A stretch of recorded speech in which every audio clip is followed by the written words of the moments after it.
Bonjour à tous. Bonjour. Bonjour.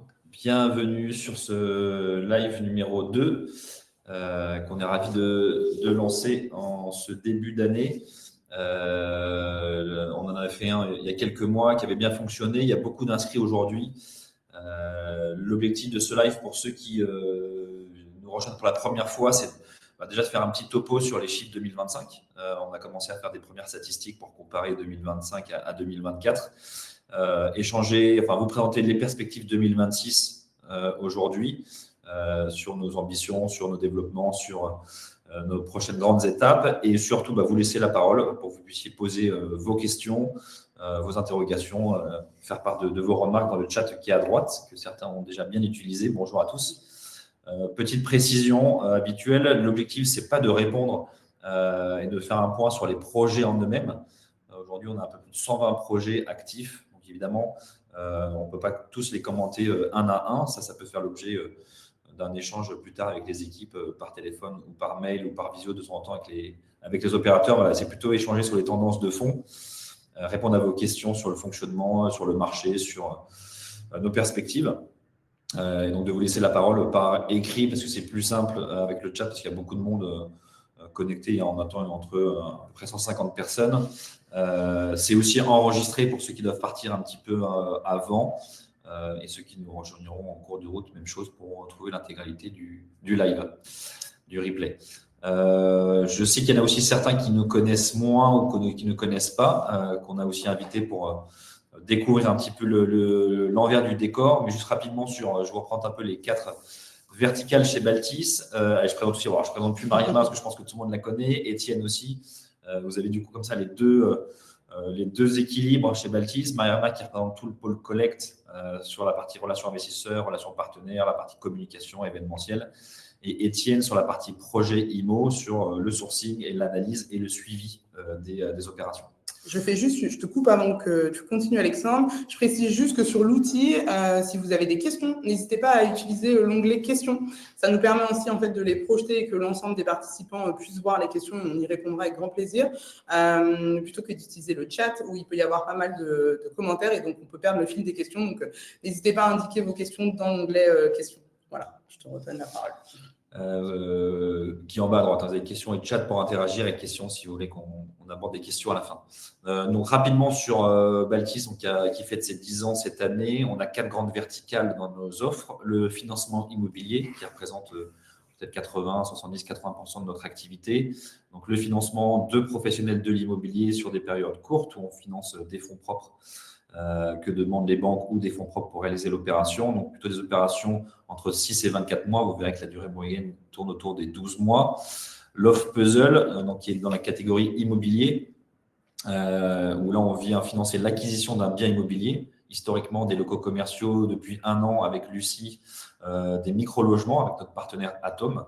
On a fait 8 opérations, une 9e arrive la semaine prochaine.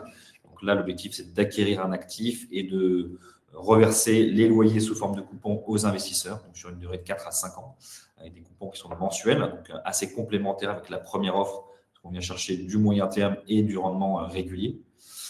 Le volet private equity startup, où là, on vient rentrer au capital de startup, plutôt de jeunes startup, dans l'immobilier et le bâtiment, la tech, l'eau et le maritime, le sport, la santé, le spatial, l'aéronautique, donc beaucoup de thèses.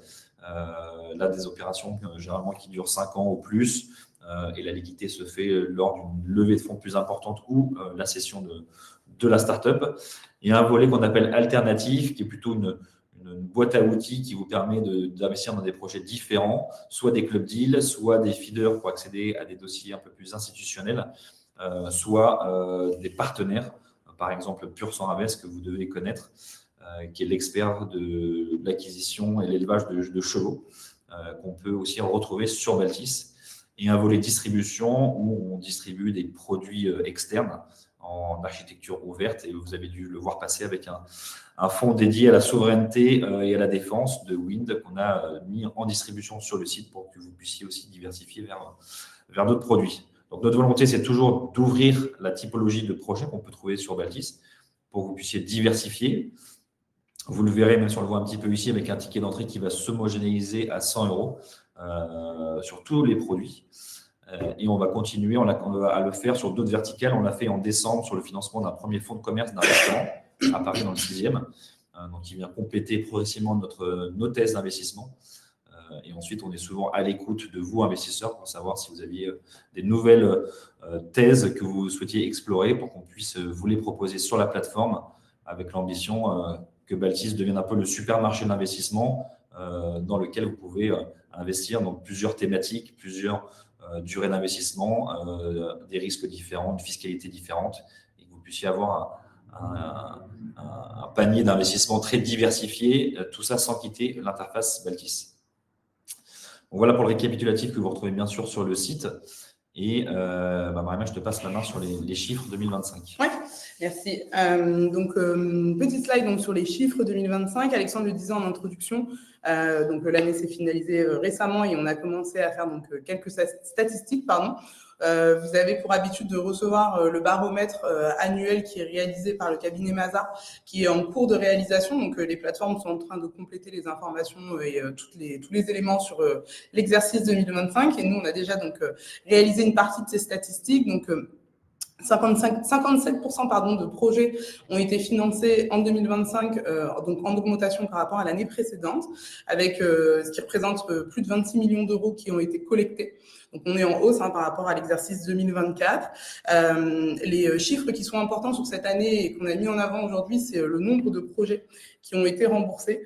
Donc, 34 projets remboursés en 2025, qui représentent un peu plus de 42 millions d'euros, donc capital et intérêts qui ont été versés aux investisseurs. Donc, c'est un chiffre qui est en forte hausse sur 2025 par rapport à 2024 et qui, dans ce contexte qui peut être un peu compliqué sur le marché du crowdfunding immobilier, est important de préciser. Aujourd'hui, nombreuses de nos opérations ont été remboursées. On a passé le cap des 95 opérations financées sur les 207 opérations financées depuis le lancement de Baltis. Donc, ça représente un chiffre important et un chiffre qui est en hausse.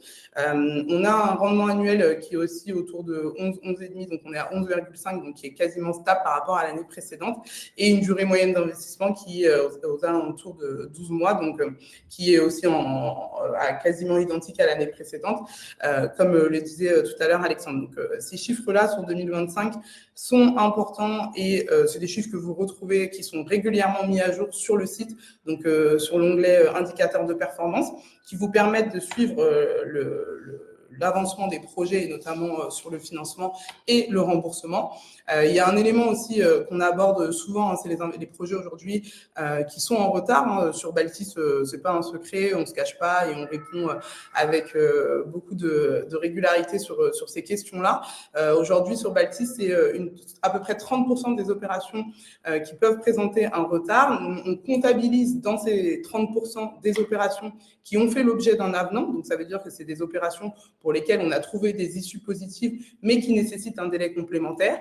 Et ce délai complémentaire a été accordé par les investisseurs. Néanmoins, la définition du retard est très précise et très claire et bien formulée par l'AMF et par les associations. Dès lors qu'une opération présente un jour de retard sur la date cible d'échéance qui avait été prévue à la mise en place du financement, alors elle est comptabilisée en retard. On est très transparent sur ce chiffre et sur cet indicateur, puisque c'est un indicateur qui permet donc de mesurer aujourd'hui, dans ce contexte compliqué, les opérations qui sont effectivement en retard, mais aussi la mise en œuvre et donc toutes les choses qu'on mène et les actions qui sont menées par les équipes Baltis pour recouvrir ces créances. Et notamment, les solutions qu'on arrive à trouver quand on arrive à mettre en place des avenants, à reporter de quelques mois sur des opérations qui nécessitent une commercialisation, en tout cas qui a une commercialisation un peu plus longue, mais avec des perspectives de sortie qui sont identifiées. Donc ça, c'est plutôt l'équipe d'Étienne qui est à la manœuvre en relation avec l'équipe juridique pour mettre en œuvre, en tout cas trouver ces solutions et les mettre en œuvre au travers de différents avenants. Et également, quand sur certaines opérations, on rencontre des difficultés et on n'est pas en capacité de trouver des solutions de sortie dans des délais acceptables, alors il y a aussi la mise en œuvre de ces garanties qui ont été consenties lors de la mise en place des financements, et on œuvre aussi au travers de ces garanties pour la mise en œuvre, et ainsi recouvrir les créances. Donc, Voilà, je ne sais pas si vous voulez apporter des précisions. Juste 2 petits commentaires sur ces chiffres. Effectivement, c'est la première année 2025, c'est la première année où on rembourse plus que ce qu'on collecte. Tout à fait. Et on rembourse 33 de capital plus 9 d'intérêt, donc 42 au total, qui sont principalement des opérations qu'on a financées du coup en 2023-2024. Donc ça veut dire que il y a certains projets en difficulté qui finissent par être remboursés. Donc ce qui est plutôt un voyant positif de se dire que les opérations en difficulté finissent par être remboursées sur 2025 et vont continuer sur 2026. Même si beaucoup ont été remboursées en retard, elles sont quand même remboursées. Et le deuxième commentaire que je voulais faire, c'est sur la durée moyenne qui passe finalement de 13 à 12. Alors, c'est peut-être pas très flagrant comme différence, mais on a aussi fait le choix avec Étienne depuis plus de 2 ans de financer exclusivement des opérations de marchand de biens, donc plus lisibles, plus simples aussi, moins risquées, où on finance un actif qui existe ou qui nécessite uniquement des travaux. Il n'y a plus de sujet de promotion, de permis de construire et sur des durées plus longues. Donc, ce montant de 12 mois va se stabiliser sur 2026 puisqu'on continue à financer des opérations de marchand de biens, voire certaines opérations à venir sur la division foncière, donc encore plus court en termes de délai. Donc, ce n'est pas une surprise que la durée baisse par la nature des opérations. Le rendement, lui, est assez stable parce qu'on considère que les opérations de 2025 ne sont pas forcément plus risquées que celles des années précédentes parce que les prix ont baissé, notamment. Donc, les opérations sont bien achetées aujourd'hui, donc elles présentent moins de risques que peut-être que celles de l'époque. Donc, le taux se stagne. Et le nombre de projets financés augmente aussi parce qu'on a aussi décidé de réduire les enveloppes moyennes par financement pour faire plus de projets et pour vous permettre, vous, investisseurs, de plus diversifier. Donc, des tickets d'entrée, des tickets moyens d'opération plus bas, plus de volume et avec une régularité quasiment une opération par semaine, avec 57, ce qui vous permet de diversifier, vous, plus régulièrement toutes les semaines sur la plateforme. Quelques mots, donc, en tout cas quelques chiffres sur la communauté Baltis donc en 2025.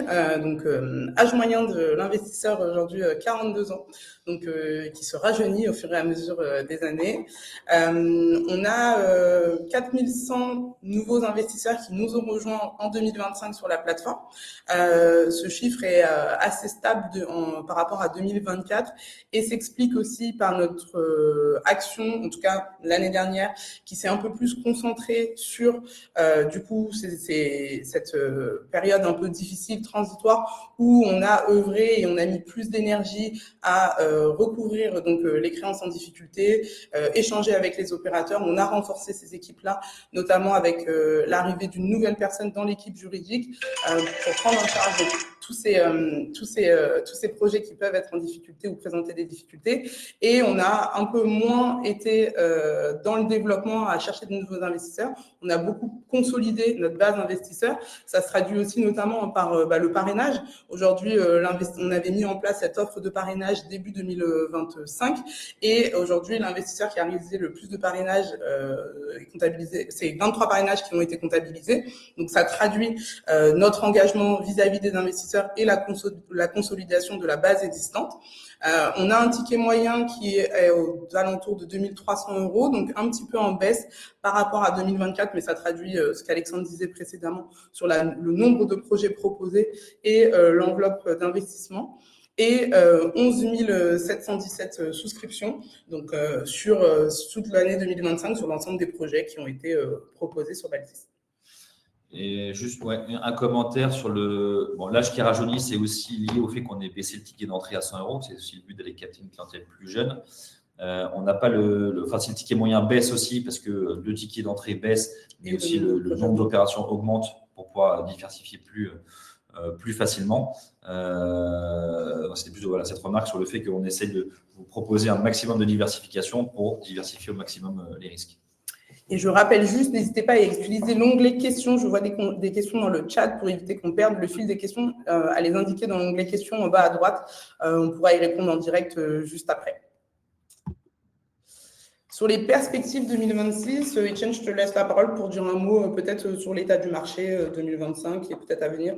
Oui, effectivement, merci Mariama. Donc le marché a connu quelques mois compliqué sur la partie immobilière qui est due notamment à une instabilité politique, économique en France, notamment en ce qui nous concerne. Nous, la décision, comme l'a indiqué Alexandre, a été un petit peu de réajuster notre cible sur les opérateurs qu'on souhaitait accompagner. Historiquement, Baltis accompagnait et des promoteurs et des marchands de biens. Et c'est vrai que sur l'année 2025, on est quasiment exclusivement sur l'accompagnement de projets marchands de biens avec un actif déjà existant qui permet d'avoir de la valeur à l'acquisition et de réaliser et de créer de la valeur post-travaux qui permet d'avoir souvent des délais de portage plus rapides que on retrouve sur de la promotion habitation immobilière. On a vu passer quelques projets de promotion qui étaient spécifiquement de la promotion tertiaire, voilà, qui était aujourd'hui moins en difficulté et avec moins de contraintes et souvent avec de la pré-commercialisation. Alors, c'était peut-être de fin 24, mais je pense notamment au dossier d'Aldi qui était déjà prévendu avant même d'être sorti de terre. Donc voilà, on ajuste un petit peu notre cible par rapport au contexte de marché qui évolue. On voit quand même, ne serait-ce que sur la partie habitation, donc ça concerne et la partie promotion et la partie marchand de biens, que les taux des crédits des acquéreurs sont stabilisés. Les banques réouvrent un petit peu les vannes du financement. Donc il y a quand même des signaux positifs et encourageants sur l'année 2026. Même si à côté de ça, d'un point de vue purement des encouragements qui auraient pu être faits par le gouvernement, il n'y a pas eu de nouveaux Pinel, il n'y a pas eu d'autres signes à ce niveau-là, mais on se rend compte que le marché, lui, d'un point de vue prix d'acquisition, s'est un peu repositionné. Donc, on a des opérateurs qui arrivent désormais à acheter à des prix intéressants par rapport au marché, puisque les vendeurs se sont fait, entre guillemets, une raison et ont ajusté un petit peu leur prix de vente, et des acquéreurs finaux qu'on retrouve aussi, qui ont de nouveau un peu plus accès au financement bancaire et donc avec des durées de commercialisation qui se réduisent. Donc, des signaux encourageants à ce niveau-là pour l'année qui arrive. C'est effectivement des signaux encourageants. On a laissé quand même le terme prudence parce que on est quand même prudent sur les opérateurs qu'on accompagne et sur leurs opérations. Mais effectivement, on va dire que les voyants sont passés du rouge à l'orange, pas encore au vert. On a aussi plutôt un redémarrage plus fort en 2027, mais en tout cas, on sent qu'on est plutôt dans la bonne direction, sauf une nouvelle actualité dans les prochains mois. Mais en tout cas, les banquiers, les courtiers, les acheteurs, les vendeurs nous confirment que ça repart doucement à la hausse, donc ce qui est plutôt positif pour la suite. Sur les autres perspectives, j'en ai parlé un petit peu sur le ticket d'entrée à 100 €. L'objectif, c'est d'homogénéiser tous les tickets d'entrée sur tous les produits chez Baltis, que ce soit les club deals, les startups, l'immobilier, puzzle et autres. Donc, tout est désormais à 100 € pour plus de lisibilité. Et ensuite, on travaille très régulièrement, notamment avec Mariama, pour améliorer l'expérience client, l'expérience utilisateur de la plateforme. La plateforme qui devrait s'élargir parce qu'on travaille sur une application mobile. L'objectif, c'est que ce soit plus simple pour souscrire, mais aussi pour le suivi des opérations avec un onglet actualité, un onglet remboursement, avec un système de notification dès qu'il y a des actualités importantes. Donc, vous sélectionnerez ce pourquoi vous voulez avoir des notifications ou pas. Donc ça, c'est un gros chantier qu'on a lancé qui peut s'étendre sur 4-5 mois. Donc, on va prendre un peu de marge, je veux dire que c'est une livraison été 2026. On va aussi chercher des bêta-testeurs pour ceux qui veulent tester l'application en amont. Donc, s'il y en a qui veulent se manifester, n'hésitez pas dans un second temps à nous en faire part. Et ensuite, la plateforme tech, je veux dire, le site internet, lui aussi, va évoluer. C'est vrai que vous êtes nombreux à remonter des améliorations que vous aimeriez voir sur la plateforme, notamment la refonte du tableau de bord pour qu'il soit plus lisible, pour exporter des données, pour filtrer des données, pour avoir des chiffres plus précis sur les montants investis, les montants remboursés, les suivi aussi des projets en retard. Donc, tout ça, Mariama, on prend note à chaque fois et au lieu de faire un développement par développement, enfin un gros chantier de refonte du tableau de bord avec toutes vos remarques et toutes vos demandes. Pareil, qui peut prendre un peu de temps, mais en tout cas, c'est bien pris en compte. On a aussi, on a fait le parrainage l'année dernière qui a été un gros développement. On en a 2 autres qui arrivent. Pareil, d'ici l'été, c'est un moteur d'investissement automatique pour que vous puissiez réinvestir plus facilement sans avoir besoin de vous connecter. Vous paramétrez votre moteur sur la typologie des actifs, le ticket que vous voulez investir, les quelques critères mis à respecter. Et ensuite, si les critères sont ceux du projet, vous êtes automatiquement investi.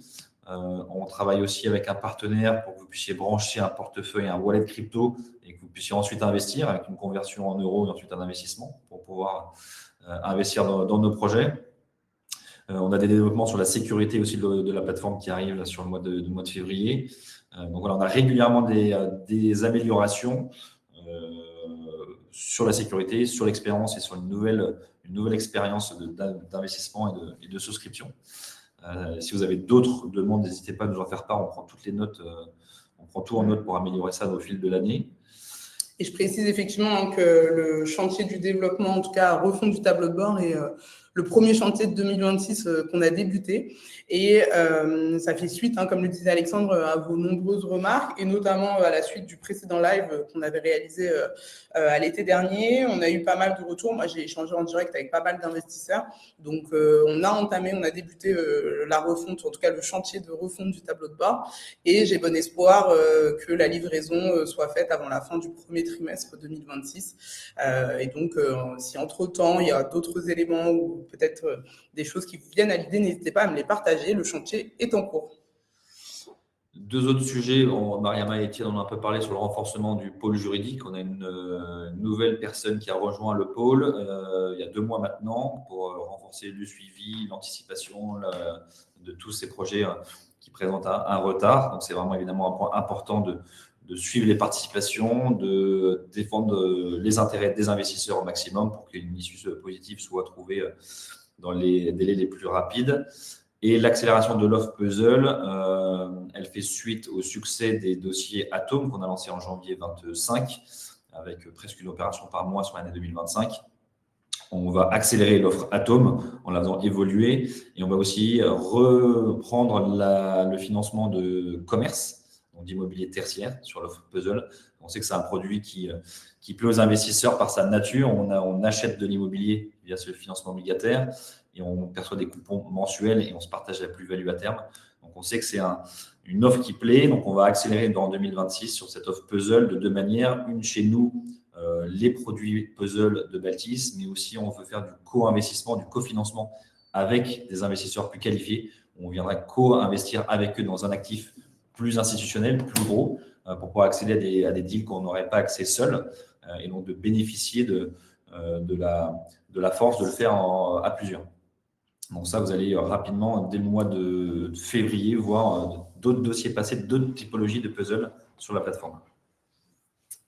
Voilà pour les perspectives 2026. On vous a fait un récapitulatif assez succinct de 2025-2026, en tout cas de ce qui va arriver sur 2026. Si vous avez des questions ou des choses que vous voulez aborder plus en détail, comme le disait Alexandre, on est disponible, donc on pourra faire un échange un peu plus poussé pour aborder certains points si ça nécessite des précisions.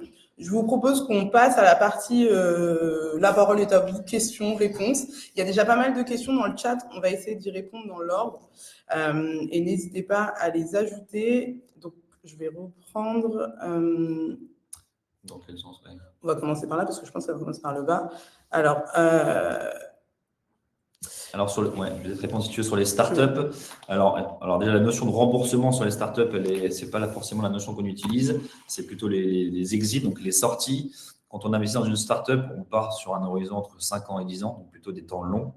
La première startup qu'on a financée, c'était en 2018.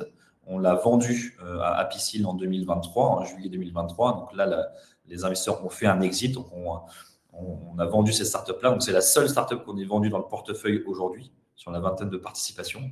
A priori, pas de cession en 2026, sauf surprise, mais a priori, ce sera plutôt des sessions 2027, 2028 et plus. On a beaucoup accéléré cette offre en 2024 et 2025, avec des horizons de 5-10 ans, donc plutôt des sessions plus tard. Et on communique rarement sur ces points. Les plateformes communiquent rarement, oui, parce qu'il y a aussi peu d'exits de manière générale. Vous avez des plateformes qui ont financé plus de 200 startups, qui ont fait 1, 2 ou 3 exits maximum sur ces 200-là. Donc, il y a peu de sorties. Mais généralement, quand il y a une sortie, c'est plutôt effectivement une bonne nouvelle. C'est plutôt public parce que généralement, soit il y a une cession, soit il y a une nouvelle augmentation de capital avec l'entrée de nouveaux investisseurs. Donc, généralement, c'est à ce moment-là que c'est communiqué. Mais effectivement, c'est un marché où il y a assez peu d'exits, ou en tout cas plutôt sur des temps longs. Il y a une question de Jean-François. Etienne, peut-être que je te laisse répondre. Quelle différence entre un promoteur et un marchand de biens? Quelle est la différence de risque? Alors, le marchand de biens, pour faire simple et synthétique, il achète, il découpe, il fait les travaux ou non et il revend. Donc, on considère que le marchand de biens travaille sur de l'existant, qui est souvent à retravailler. Hein. C'est assez rare que le marchand de biens achète extrêmement peu cher et que la simple revente immédiate lui permette de créer de la valeur et de la marge. Donc, il y a souvent quand même un travail qui est fait, qui peut être un travail d'éviction, donc sortir des locataires en place, un travail de rénovation, un travail de découpe qu'on voit souvent et qu'on a pu voir par exemple sur le dossier Paris-Belleville, où le porteur de projet a acheté un immeuble en bloc. Il découpe les différents lots et il les vend au détail. Donc ça, c'est ce travail de marchand de biens, de partir sur de l'existant, de le retravailler, de le rénover pour le revendre, principalement au détail. Contrairement à un promoteur qui, pour faire un peu plus imagé, part souvent d'une feuille blanche et lui propose du neuf à la sortie. Donc l'exemple typique et simple, c'est il achète un foncier nu ou un existant qui détruit entièrement. Il va chercher des autorisations administratives qui sont souvent et principalement des permis de construire, ce qu'on ne retrouve pas forcément sur des sujets marchands de biens. Il développe son projet. Pour pouvoir développer son projet, il a souvent besoin d'un accompagnement bancaire ou assureur pour avoir une garantie financière d'achèvement qu'on retrouve pas mal en vente en VFA aujourd'hui en promotion en France. Et après, c'est des durées assez longues, hein, le temps d'acheter, le temps de déposer ses autorisations administratives, d'acheter, de développer son projet. On est souvent sur des durées de 24-36 mois pour développer et livrer un programme de promotion immobilière habitation aujourd'hui en France. Voilà les deux grandes distinctions, on va dire, que peuvent être un promoteur et un marchand de biens. Et aujourd'hui, ce qu'on disait, c'est que le sujet de la promotion a été un petit peu plus handicapé, un petit peu plus touché ces derniers mois, ces dernières années sur le marché, parce que souvent le promoteur travaille avec des équipes sur la partie sourcing, sur la partie développement, sur la partie technique, qui sont souvent internalisées, tandis que le marchand de biens peut être totalement seul. Alors, il ne fait pas un projet de A à Z, hein, il est souvent accompagné, mais dans cette structure, on retrouve régulièrement des opérateurs qui sont seuls aux commandes versus des charges fixes, souvent un peu plus importantes chez un promoteur, qui soient régionaux ou nationaux. Merci Etienne pour la réponse. Question de Mathieu. Vous parliez du taux de retard. Quel est le taux de défaut aujourd'hui? Donc, le taux de défaut aujourd'hui sur Baltis, c'est toujours à 0%. On a un dossier qui devrait présenter une perte partielle pour les investisseurs et qui est en cours de procédure, qui devrait être acté prochainement au moyen d'un protocole qui est en cours d'homologation. Donc, le taux de défaut reste aujourd'hui à 0% et pas de perte pour les investisseurs encore actés. Quelle est la performance financière de Baltis? Donc, j'imagine que c'est la société d'exploitation de Baltis. En 2024, on était en bénéfice sur l'exercice avec un EBITDA d'environ 7%. Sur 2025, alors on est en exercice décalé, hein, donc j'anticipe, je lis ça sur l'année. Donc 2025, on sera également en bénéfice avec un EBITDA plutôt aux alentours de 10%. Donc plutôt une situation financière qui est saine, positive, ce qui nous permet, entre autres, pour les dossiers en contentieux en difficulté, d'avancer les frais d'avocat. Ça, il faut avoir en tête qu'on n'est pas dans une logique de fonds d'investissement qui a de la trésorerie pour payer ses contentieux, mais c'est Baltis qui avance les fonds, les frais pour le compte de ses investisseurs sur chacun des dossiers en contentieux et qui se rembourse quand les investisseurs sont remboursés. Donc là, c'est un partenariat qui est gagnant-gagnant. D'où le fait qu'on ait intérêt à bien suivre, bien gérer les contentieux parce qu'on avance des frais. S'il y a perte à 100%, il y a aussi perte sèche pour Baltis. Et s'il y a récupération pour les investisseurs, Baltis se rembourse à l'euro, évidemment sans marge, sans bénéfice, sur les frais qu'elle a avancés. Donc, situation saine et positive sur la société Baltis. Question de Daniel concernant la revalorisation des taux d'intérêt concernant un retard. Donc, pour un projet qui est en retard, effectivement, le taux d'intérêt augmente. Pour deux raisons. Il faut rémunérer ce temps complémentaire et ça force aussi le porteur de projet à accélérer dans ce qu'il met en œuvre pour pouvoir rembourser dans les meilleurs délais. Donc, quand vous avez un projet qui est sur une durée cible de 12 mois, si la durée complémentaire est activée, donc par exemple de 6 mois, les 13%, donc là, par exemple, vous preniez l'exemple du projet Maison du Lac, qui a un taux supérieur pendant la durée complémentaire de 3 mois. Donc, pendant toute la durée cible, le taux d'intérêt des obligations était à 12%. Et pendant cette durée complémentaire de 3 mois, le taux est de 13%. Et ce qui explique un petit peu, c'est ce que disait Mariama, cette durée de report et ce taux d'intérêt qui serait différent sur la durée de report versus la durée cible. C'est effectivement par rapport au projet lui-même, on considérait que sur ce dossier-là, le report de 3 mois serait nécessaire suffisant pour finaliser et réaliser le projet. Et après, l'idée, c'est que ce report puisse être pénalisant, on va dire, même si on peut l'entendre et on peut le comprendre, et c'est pour ça qu'on l'accompagne, mais il faut aussi qu'il soit pénalisant pour le porteur de projet, pour pas qu'on se retrouve avec des opérateurs qui systématiquement nous présentent des projets avec des durées très courtes et qui automatiquement ont la nécessité de reporter de 3 mois, 6 mois ou autre. Donc l'idée, c'est que ce report-là soit dans l'idéal le moins possible utilisé, et si jamais il est utilisé, le moins longtemps. Donc c'est pour ça qu'il y a ces taux d'intérêt qui augmentent sur la durée de report et des taux d'intérêt qui, le cas échéant, lorsqu'on n'est pas sous contrat, peuvent aussi présenter un taux de retard. Merci. Question de Fabrice sur la sécurisation renforcée sur la connexion à Baltis. Tout à fait, c'est en cours. C'est un chantier qui est en cours de développement également et de par notre activité qui, pour rappel, est agréée par un agrément qui est délivré par l'AMF, un agrément au niveau européen qui force, en tout cas qui contraint notre activité à avoir la double authentification puisqu'on est sur des opérations financières qui peuvent être amenées à avoir des sujets de fraude. Donc, la double authentification va être activée. C'est en cours de développement et doit être actif à octobre 2026, donc ce sera déployé sur Baltis bien avant cette date.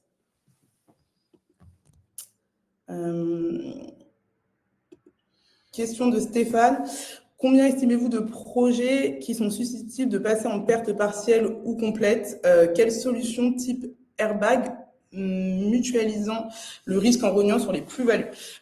Sur le nombre de projets aujourd'hui qui sont susceptibles de passer en perte partielle ou définitive, donc je le disais tout à l'heure, on en a une pour lequel on sait dès aujourd'hui qu'il y aura une perte partielle sur le capital emprunté puisque les investisseurs ont validé cette solution, en tout cas ce qui a été proposé en Assemblée Générale, et donc je le disais, le protocole est en cours d'homologation. Donc à aujourd'hui, on peut répondre sur une de manière certaine. D'autres opérations sont aujourd'hui en procédure collective, mais des plans de redressement sont présentés et des négociations sont en cours. Baltis a toujours défendu le remboursement de capital et intérêt sur l'ensemble des opérations qui présentent des difficultés aujourd'hui. On le voit néanmoins sur certaines opérations, il y a des efforts qui sont demandés côté investisseur, notamment sur la partie intérêt. Sur l'opération que je citais tout à l'heure, il y a un effort qui est consenti sur le capital et intérêt, mais notre ligne de conduite reste la même aujourd'hui. La défense des intérêts et du capital est réalisée par Baltis. J'imagine que la question qui porte sur une solution type airbag, et je l'ai abordée la semaine dernière avec certains investisseurs qui étaient présents à Nantes au petit déjeuner qu'on a organisé, de savoir s'il était possible de créer peut-être un fonds de recouvrement ou de voir se réduire aujourd'hui, par exemple, le taux de rémunération et de se dire que une partie pourrait être affectée en tout cas une partie du montant emprunté pourrait être affectée à une solution en cas de difficulté. C'est pas encore c'est des questions qu'on se pose régulièrement et on s'interroge sur effectivement peut-être créer ce genre de solution ou en tout cas les proposer. Néanmoins, on reste sur ce qu'on fait depuis le début et comme le disait Alexandre, aujourd'hui Baltis a la capacité et la volonté de défendre les opérations qui sont en difficulté difficulté. Donc, on agit de cette sorte pour le moment. N'est pas exclu le fait que viennent s'ajouter des solutions pour pouvoir pallier ces opérations en difficulté. Mais aujourd'hui, c'est au stade de réflexion et on considère que notre position est la première garantie sur les opérations, c'est l'opération en tant que telle. Vient ensuite s'ajouter le deuxième volet des garanties qui sont consenties et si besoin, notre capacité à défendre vos intérêts dans le cadre de procédures qui pourraient être un peu plus compliquées. Ensuite, une question à laquelle je peux peut-être répondre, Étienne. Le sourcing est plus compliqué en ce moment en lien avec le contexte économique. Avez-vous fait évoluer vos critères de sélection autres que marchand de biens et promotion immobilière? Alors oui, c'est vrai, forcément, on s'adapte et on s'ajuste par rapport au marché. On reçoit beaucoup de dossiers, contrairement à ce qu'on pourrait penser au vu des difficultés du marché et du contexte économique. Je pense qu'il est arrivé aussi sur le marché beaucoup de néo-marchands, de gens qui sont attirés par peut-être des vidéos YouTube, des accompagnements, qui pensent que le métier de marchand de biens est facile et rapide.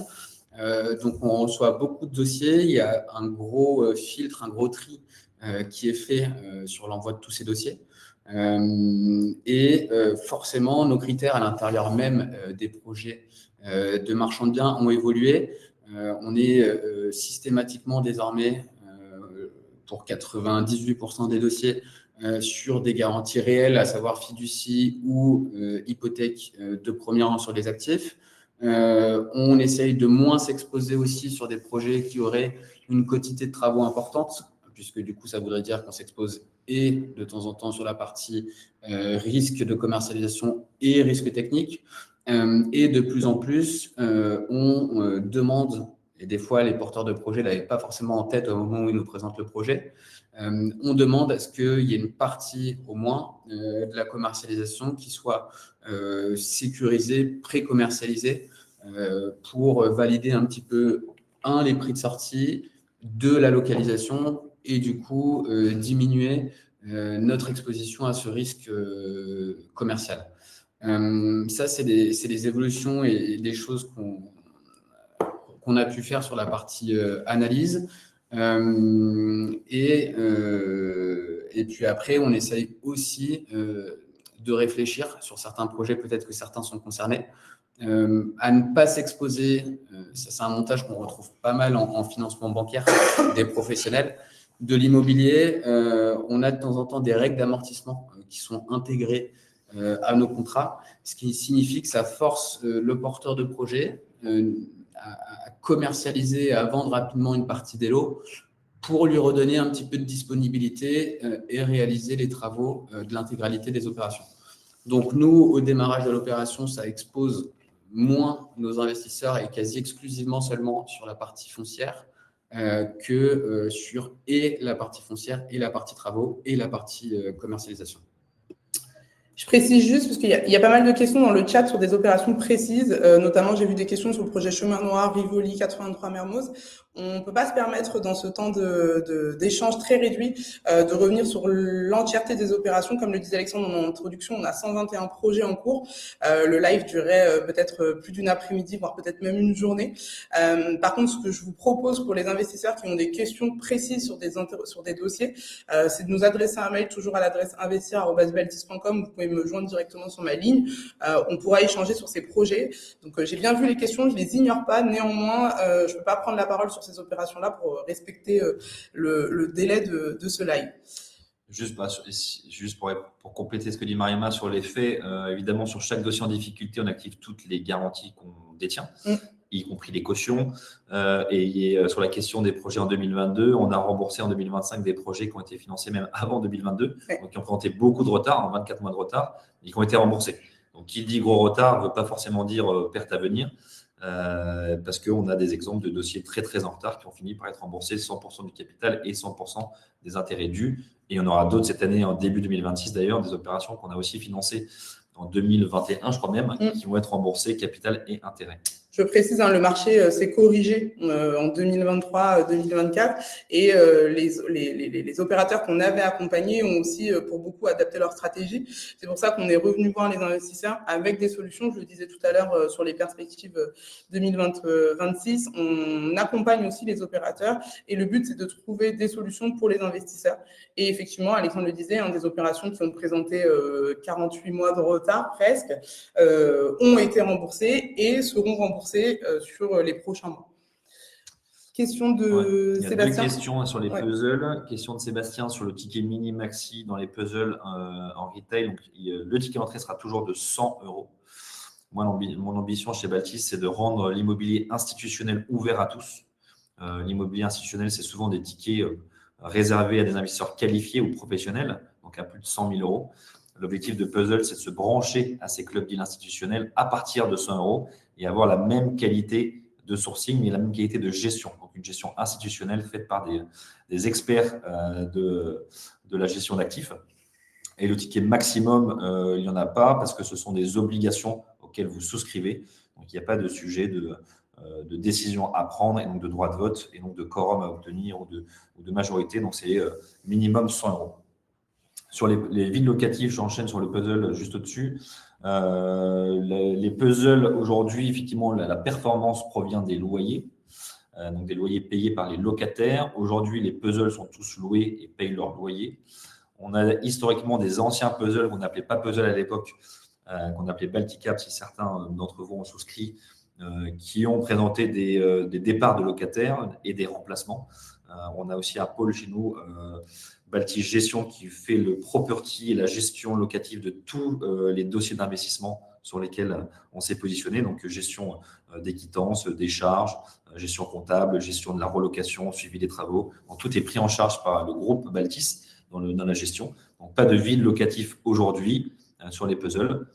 Et s'il devait y en avoir, les équipes seront bien sûr mobilisées, sachant qu'on achète plutôt des locaux commerciaux, donc des beaux 369, avec des portes de sortie tous les 3 ans et 6 mois de préavis. Ou sur les Atomes, c'est uniquement Paris intramuros, avec un locataire qui nous signe des baux de 1 an. Donc, on a aussi du temps en cas de départ pour relouer le bien immobilier. Et Sébastien a complété sa question, c'était plus sur notre volume d'investissement. Est-ce que c'est plutôt un ticket à 400 000 ou un ticket à 4 millions sur les différents puzzles? Sur les actifs, on fait vraiment le grand écart. Je pense que le plus petit actif qu'on ait acheté doit être à 150 000 euros.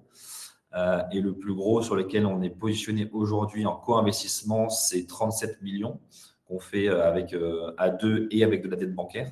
Donc 37 millions, donc l'écart type est très large. Mais pour résumer, soit on fait des opérations uniquement intra-Baltis, donc on est plutôt sur des lignes entre 150 et on va dire 600, 700 000 euros, si je vise un peu large. Mariama, elle est à 500. Et quand on est à plusieurs, nous, on reste sur une enveloppe puzzle entre 150 000 et 2 millions d'euros d'enveloppe, nous, sur laquelle on ouvre sur la plateforme Baltis. Je reprends le fil des questions. Une question de Fabrice Josso, notamment sur l'actualité des projets startup. Alors, effectivement, on va dire que Fragment est plutôt le bon élève parce qu'ils envoient des newsletters mensuels et assez détaillés sur leur développement, sur les chiffres, sur l'état d'avancement de la tech, sur les prochains enjeux et les demandes qu'ils ont aussi auprès de la communauté des investisseurs. Donc, c'est sûr que c'est assez agréable pour nous, mais aussi du coup pour l'investisseur, d'avoir des reportings très réguliers. On essaie de le mettre en place de manière la plus régulière possible avec toutes les participations, mais ce n'est pas toujours évident. On est parti au départ sur du trimestriel. Fragment et Aurélien ont tenu à le faire de manière mensuelle, surtout au début de l'aventure.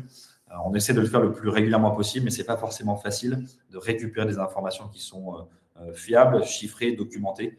Mais en tout cas, on a bien en tête d'accélérer cette régularité en 2026 avec notamment un recrutement qu'on a fait d'une personne qui arrive début mars et qui sera notamment en charge de suivi de toutes les participations. Et on a également en place un partenariat, donc pour rappel, le groupe Magellim dans lequel on évolue, qui est actionnaire de Baltis à hauteur de 65%, a aussi des fonds de PE, des équipes qui vont venir en renfort nous accompagner sur le suivi de nos participations pour faire des reportings plus musclés, plus documentés et en le comparant bien sûr au BP prévisionnel lors des levées de fonds. On va essayer de muscler la qualité et la régularité du suivi des participations startup. Sur Finari, je vais répondre aussi. J'ai échangé, moi, alors, il y a un petit moment maintenant avec Mounir pour connecter les participations de Baltis au sein de Finari, pour ceux qui ont Finari. Il faudrait que je le relance parce on s'était un peu topé dans la main en disant on avance et finalement on n'a pas trop avancé, mais effectivement, je le renote comme quoi ça peut être un développement à faire de son côté et d'une autre pour pouvoir connecter les participations de Baltis chez lui.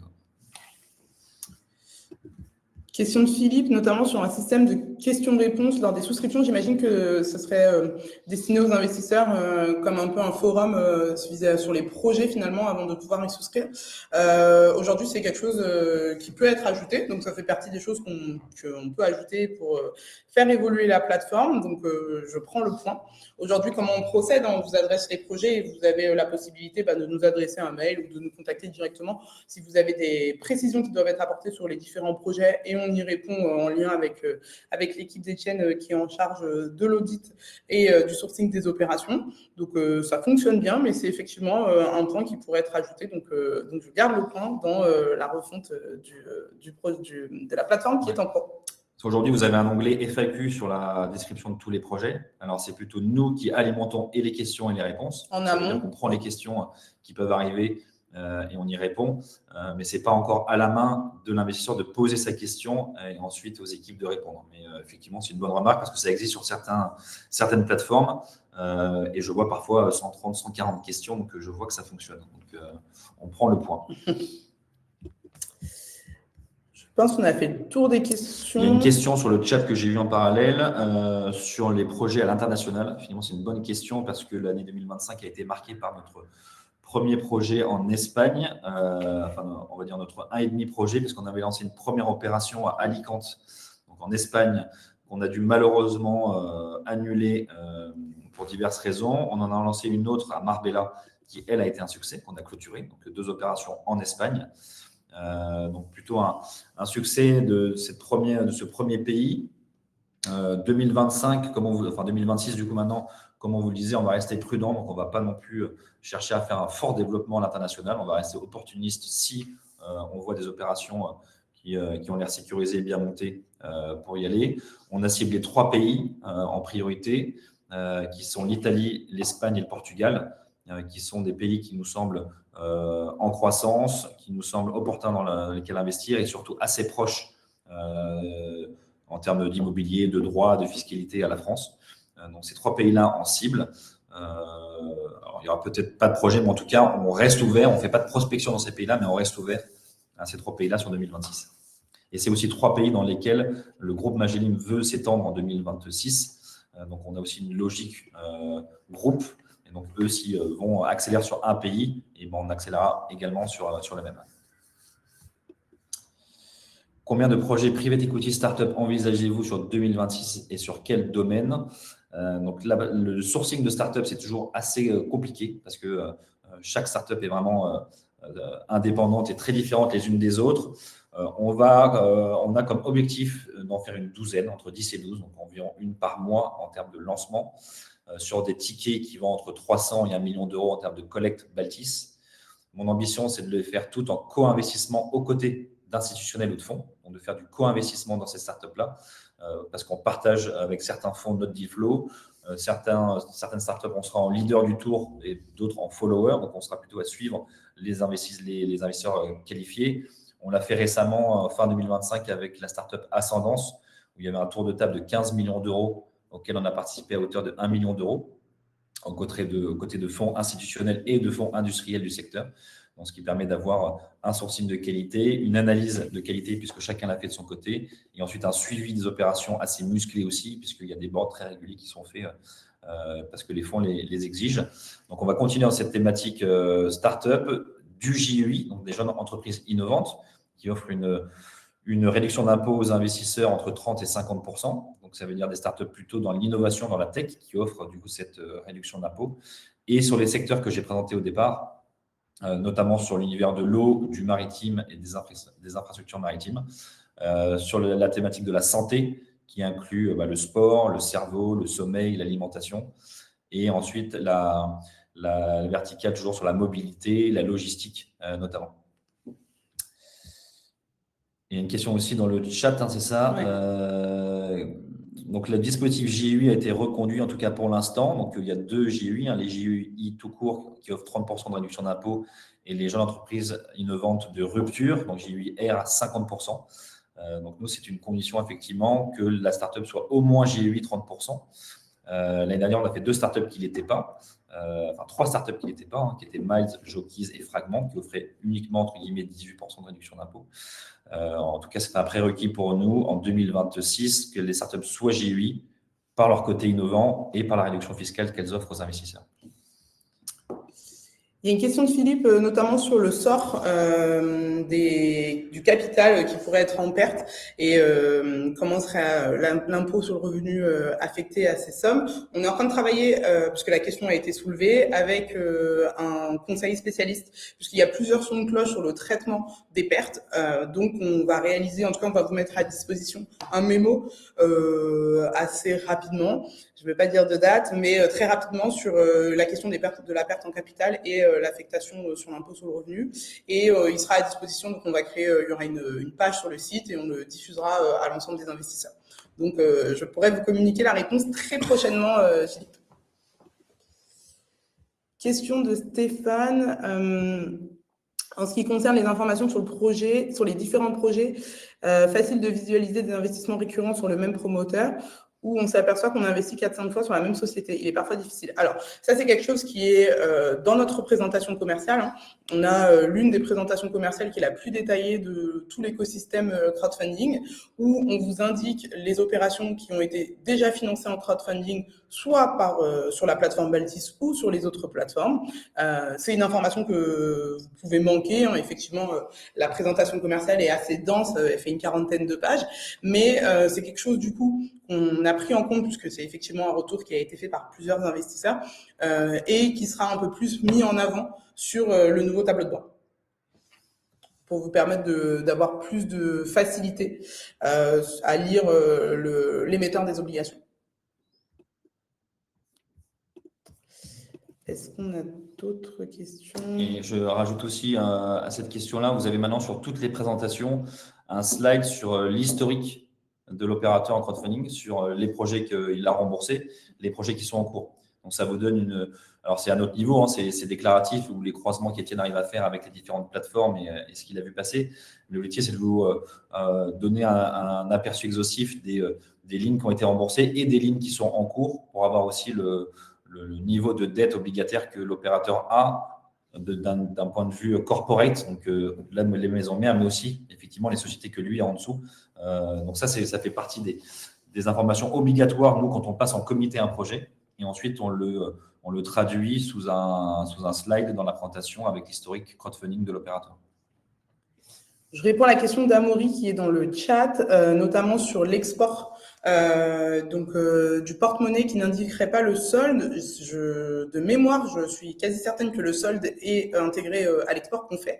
Mais si c'est pas le cas, du coup, à la suite du live, je regarderai et c'est quelque chose qu'on ajoutera naturellement.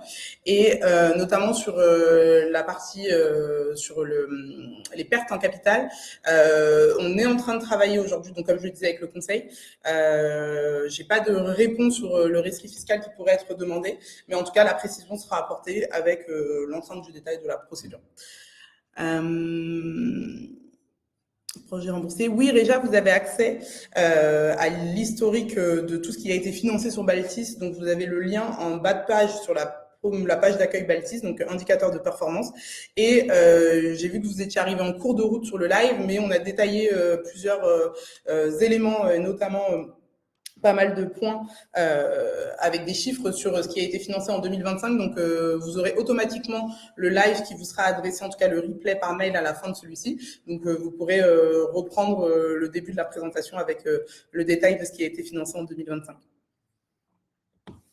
Je ne sais pas si vous avez d'autres questions sur le chat. En tout cas, sur l'onglet questions, on a répondu à l'ensemble des questions.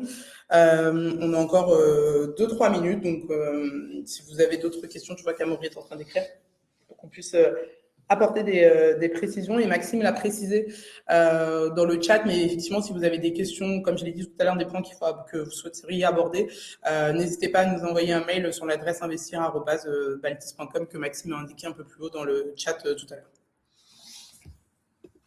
Mariama organise aussi régulièrement des événements à Paris et en région, des petits déjeuners à Paris et des after-work, des petits déjeuners en région. Donc, n'hésitez pas aussi à vous joindre aux équipes quand elles sont en région, notamment début 2026.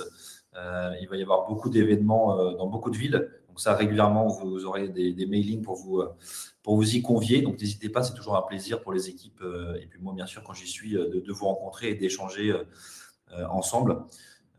Petit déjeuner à 8h, c'est un peu tôt, mais on peut accueillir les retardataires un peu plus tard. Mais en tout cas, voilà, on a vraiment la volonté de continuer à venir vous voir. Comme disait Mariama au début, on n'est pas à se cacher ou à étouffer les sujets. Donc, on vient vous voir, on assume, on est présent au salon, on est présent à des événements, on est présent à des petits déjeuners que nous, on organise. Et on est toujours ravis d'échanger avec vous, même quand il y a des sujets un peu compliqués à aborder. On est là, on s'explique. Donc, n'hésitez pas à vous joindre à nous. Et déjà, sur les horaires, alors on essaie différents formats. Effectivement, on est assez habitué du petit déjeuner, mais on réalise aussi parfois pas mal d'after-work. Donc, des visites aussi d'actifs. On a fait la semaine dernière première visite d'un atome à Paris. Donc, on multiplie les événements pour pouvoir vous rencontrer et avoir des échanges plus directs avec vous. Donc, n'hésitez pas à y participer. Le prochain petit déjeuner à Paris, je vous donne l'information, c'est le 4 février. Et j'étais moi à Nantes la semaine dernière pour le premier petit déjeuner de l'année. Et effectivement, il y en aura d'autres à venir, notamment sud-est et sud-ouest, pardon. Et également dans le nord de la France. À un moment que je ne suis pas venue à Lille. Donc, prochainement, sur le premier trimestre, on réorganise ce Tour de France qu'on avait pour habitude de faire en début d'année pour vous présenter un peu les chiffres, le contexte du marché et surtout venir à votre rencontre. Est-il prévu un petit déjeuner à Lyon prochainement? Question de Florence. Oui, on vient régulièrement à Lyon. Donc, ça fait partie des villes où on organisera un petit déjeuner dans les prochaines semaines. On a aussi des équipes à Lyon, hein, notamment Étienne, qui est en transit entre Paris et Lyon. Donc, il est à Lyon si vous voulez. On a aussi Lucie qui est basée à Lyon. Donc, on a 2 personnes de l'équipe qui sont à moitié lyonnais, à moitié parisiens, donc qui peuvent évidemment vous rencontrer facilement. À Dinard, bien sûr, Jean-Yves, puisqu'on y est aussi régulièrement, mais on organisera dans la région un petit événement bientôt. Je vois qu'il y a pas mal de gens qui se manifestent sur les villes. Mais du coup, n'hésitez pas à nous les communiquer parce qu'effectivement, je fais régulièrement les villes où on va assez naturellement parce qu'on a pas mal d'attaches, notamment par les équipes qui sont les équipes du groupe qui sont sur le territoire national. Mais n'hésitez pas, s'il y a des villes dans lesquelles nous ne sommes pas encore venus, notamment Rouen, à nous les préciser par un petit mail et on organisera très facilement un événement avec grand plaisir.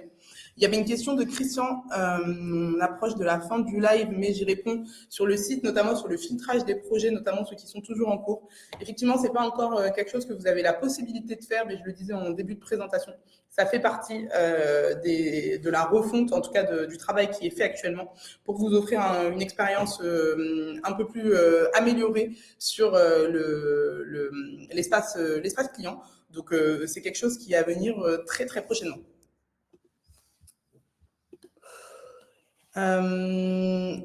Et j'ai répondu à cette question déjà, je vous réponds de nouveau. Tout est disponible sur la page d'accueil, donc en bas de page sur Baltis. Donc, indicateur de performance. Indicateur de performance, donc vous pouvez y accéder sur le site. On a tenu les délais, il est 12h59, c'est la fin de ce live. J'espère qu'on a répondu au maximum aux questions, qu'on a pu vous présenter plus en détail les perspectives de 2026. N'hésitez pas à revenir vers nous, comme on l'a dit tout à l'heure à plusieurs reprises, si vous souhaitez aborder des points un peu plus en détail. On réorganisera donc je pense, à la fin du S1 pour faire un premier bilan à mi-année de ce qui a été réalisé sur Baltis, à nouveau un live. Et écoutez, dans l'attente, on reste disponible, donc n'hésitez pas si vous avez des questions. Et on vous dit donc à très bientôt sur Baltis. Voilà, pour moi. Merci à tous. Et on essaiera de faire un nouvel événement peut-être avant l'été, pour peut-être en faire 2 par an, que ce soit plus approché. Donc, on se dit rendez-vous été 2026. À bientôt. Merci.